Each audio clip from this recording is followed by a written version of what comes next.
तेलंगाना में 30 अप्रैल तक लॉकडाउन जारी रखने का फैसला किया गया है। चीफ मिनिस्टर चंद्रशेखर राव ने प्रेस कॉन्फ्रेंस से खिताब करते हुए कहा कि मौजूदा हालात के पेश नज़र 30 अप्रैल तक लॉकडाउन जारी रखने का काबीना ने फैसला किया है। चीफ मिनिस्टर ने कहा है कि 30 अप्रैल के बाद मरहलेवार असास पर लॉकडाउन खत्म किया जाएगा। ఏప్రిల్ 30 వరకు లాక్డౌన్ కొనసాగించాలని కోరుతూ ఈ కరోనా వైరస్ సంబంధించినటువంటి వ్యాధికి సంబంధించి లాస్ట్ టైం పత్రికా విలేకరుల సమావేశంలో నేను చెప్పినట్లుగానే మనకి ఎవరైతే ఇతర దేశాల నుంచి వచ్చిన వాళ్ళు ఉన్నారో వాళ్ళు 34 మంది వాళ్ళ ద్వారా వైరస్ సంక్రమించినటువంటి మరికొంతమంది వాళ్ళు 100% అందరూ కూడా డిశ్చార్జ్ అయిపోయినారు. ఒక వ్యక్తి కూడా మన దగ్గర లేడు ఇప్పుడు. అట్లానే తొలి దశలో తొలి సందర్భంలో ఎవరినైతే మనం 25,937 మందిని వివిధ ఫెసిలిటీస్లో క్వారంటైన్లో ఉంచినామో వాళ్ళు కూడా అందరు డిశ్చార్జ్ అయిపోయినారు. ఇప్పుడు ఎవరు కూడా లేరు మన దగ్గర. దాని తర్వాత లేటెస్ట్ టాలీ పాతవి కొత్తవి మొత్తం కలుపుకొని ఇప్పటి వరకు తెలంగాణ రాష్ట్రంలో ఈరోజుతో సహా కలిపి ఈరోజు సాయంత్రం వరకు కలిపి పాజిటివ్ కేసులు కరోనా సంక్రమించింది అనే పాజిటివ్ కేసులు 503 లేటెస్ట్ టాలీ. ఇందులో 14 మంది చనిపోవడం జరిగింది. మొత్తంలో ఈ 503లో అందులో 96 మంది క్యూర్ అయిపోయి డిశ్చార్జ్ అయిపోయినారు. ఫారిన్ రిటర్నీస్ కావచ్చు, కొంత ఇండోనేషియన్ బ్యాచ్ కూడా ఒకటి ఉంది దీంట్లో, వారు కూడా అంతా కలిపినప్పుడు అంటే మొత్తం 110 మెంబర్స్ ఈ విధంగా జరిగింది. 14 మెంబర్స్ చనిపోవడం, 96 మంది పూర్తిగా నయమైపోయి వాళ్ళు డిశ్చార్జ్ అవ్వడం జరిగింది. ఇప్పుడు యాక్టివ్ కేసెస్ పేషెంట్స్ మన దగ్గర హాస్పిటల్లో ఉన్నటువంటి వాళ్ళు 393 మంది ఉన్నారు.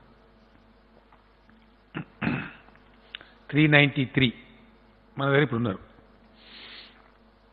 క్వారంటైన్లో అంటే ఈ మర్కజ్ అంటే నిజాముద్దీన్ ఘటన తర్వాత వారికి సంబంధించినటువంటి కుటుంబ సభ్యులు కావచ్చు, వారికి క్లోజ్ కాంటాక్ట్లో వచ్చినటువంటి వాళ్ళు కావచ్చు, వగైరా వగైరా అందరినీ కూడా ట్రేస్ చేసి మనం పట్టుకున్నాం.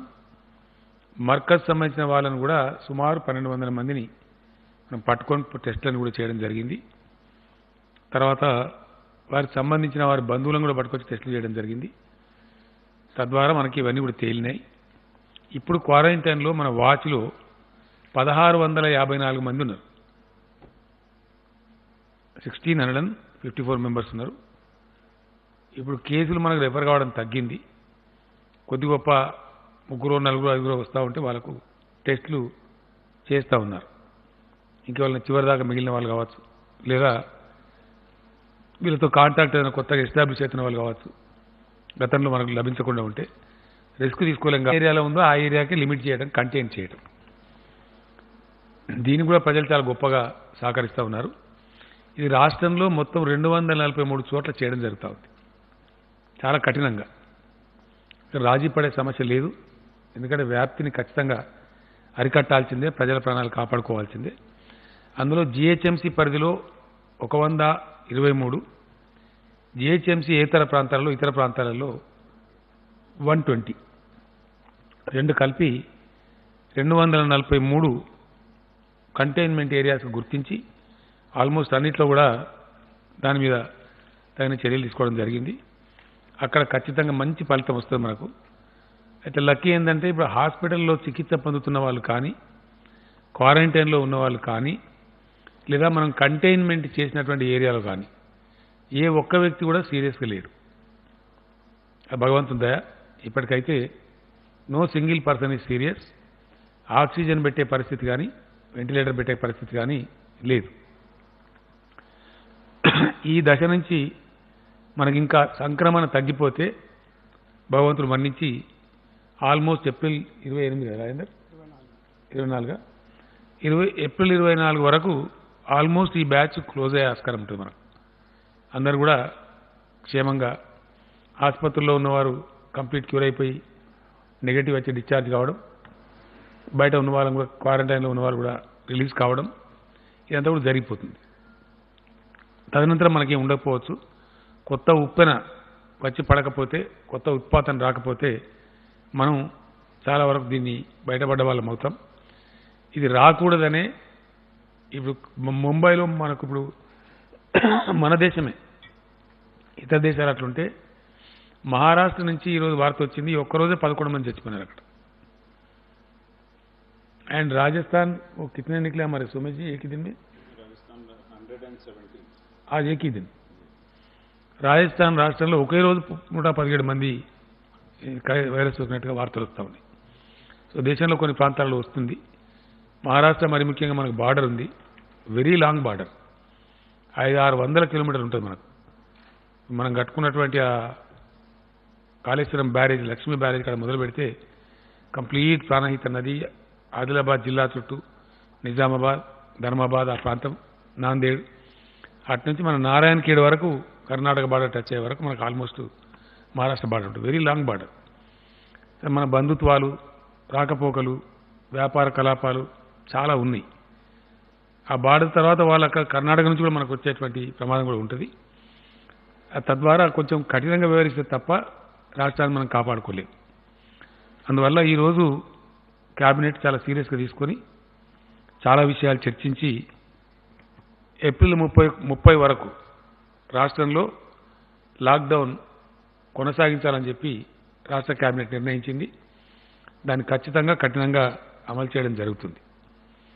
నేను పదే ప్రజలకు ఇంతకుముందు అప్పీల్ చేసినట్టుగా మళ్ళీ ఒకసారి నేను ప్రజలందరినీ కోరుతూ ఉన్నా, దయచేసి ఇది మన క్షేమం కోసం, మన సమాజం కోసం, మన పిల్లల భవిష్యత్ కోసం, అందరి యొక్క మంచిని కాంక్షించి చేసే పని కాబట్టి దయచేసి గతంలో మీరు ఎట్లయితే సహకరిస్తూ వచ్చినారో ఇప్పుడు కూడా అట్లే సహకరించాలి. అందరూ కూడా సహకరించాలి. అన్ని మతాల వాళ్ళు, అన్ని కులాల వాళ్ళు, అన్ని వర్గాల వాళ్ళు ఈ సామూహికంగా ఒకటి చోట చేరేటువంటి కార్యక్రమాలు దయచేసి మానుకోవాలి. ఇక్కడ మీరు నష్టపోతూ సంఘాన్ని కూడా నష్టపెడతారు కాబట్టి ఆ దృష్ట్యానైనా సరే నియమం పాటించాలి, ప్రభుత్వానికి పూర్తిగా సహకరించాలని చెప్పి నేను ప్రజలకు విజ్ఞప్తి చేస్తూ ఉన్నాను. దయచేసి సహకరిస్తే ఈ 4 రోజులు ఓపిక పడితే, ఒకవేళ మన అదృష్టం బాగుంటే కాలం కలిసి వస్తే ఏప్రిల్ 30 తర్వాత మనం లాక్డౌన్ దశల వారీగా ఎత్తివేసేటువంటి కార్యక్రమం కూడా ఆలోచించుకునే అవకాశం ఉంటుంది. ఒకేసారి ఏకమొత్తం కాకపోయినా కనీసం దశల వారీగా ఎత్తేసుకొని కొంత ముందు పోయేటువంటి పరిస్థితి కూడా మనకు రావచ్చు. కాబట్టి ఆ ప్రకారంగా అందరూ కూడా సహకరించాలని చెప్పి నేను కోరుతా ఉన్నా.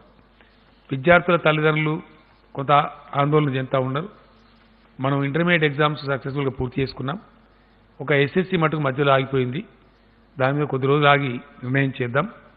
కానీ 1వ తరగతి నుంచి 9వ తరగతి వరకు ఎవరైతే పిల్లలు ఉన్నారో ప్రభుత్వ పాఠశాలలు కానీ ప్రైవేట్ పాఠశాలలు కానీ వాళ్ళకి ఎట్లాగూ డిటెన్షన్ లేదు, వాళ్ళందరినీ పాస్ చేసినట్టుగా ప్రకటిస్తా ఉన్నాం. ఇలా క్యాబినెట్ నిర్ణయించింది. ఇతర రాష్ట్రాలు నిర్ణయం తీసుకున్నట్టుగా వాళ్ళందరినీ ప్రమోట్ చేయాలని చెప్పి క్యాబినెట్ ఈరోజు డిసైడ్ చేసింది. కాబట్టి ఆ పిల్లల తల్లిదండ్రులు బెంబేలు ఎత్తాల్సిన అవసరం లేదు, అనవసరంగా దాని గురించి పెద్ద చింత చేయాల్సినటువంటి అవసరం లేదు. క్యాబినెట్లో జరిగినటువంటి మరో ఇంపార్టెంట్ చర్చ కూడా, తొలిసారిగా రాష్ట్రంలో పంటలు చాలా బాగా వస్తూ ఉన్నాయి, పంటలు జరుగుతాయి, పండుతాయనే ఆశాభావంతో ముఖ్యంగా కాళేశ్వరం ప్రాంతంలో కొన్ని ఇతర ప్రాంతాల్లో కూడా పంటలు వేసుకున్నారు. కొంచెం లేటుగా వేసిన వాళ్ళు ఉన్నారు. చాలామంది మినిస్టర్స్ వాళ్ళ జిల్లాలు వాళ్ళ అవసరాలను బట్టి ప్రజల మా దగ్గర కోరుతున్నారు. ఏప్రిల్ 10కే క్లోజ్ చేద్దామని అనుకున్నాం. కానీ 15th వరకు నీళ్ళు ఇచ్చినట్టయితే కంప్లీట్గా చివరి దశలో ఉన్న పంటలు కూడా చేతికొస్తాయి కాబట్టి ఇవ్వాలని కోరినారు.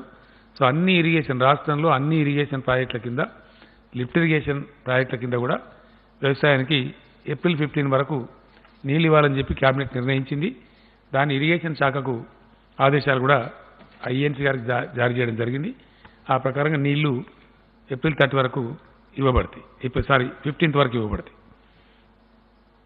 లేదా గౌరవ ప్రధానమంత్రి గారు నరేంద్ర మోడీ గారు ఈరోజు అన్ని రాష్ట్రాల ముఖ్యమంత్రులతో, లెఫ్టినెంట్ గవర్నర్లతో వీడియో కాన్ఫరెన్స్ నిర్వహించారు.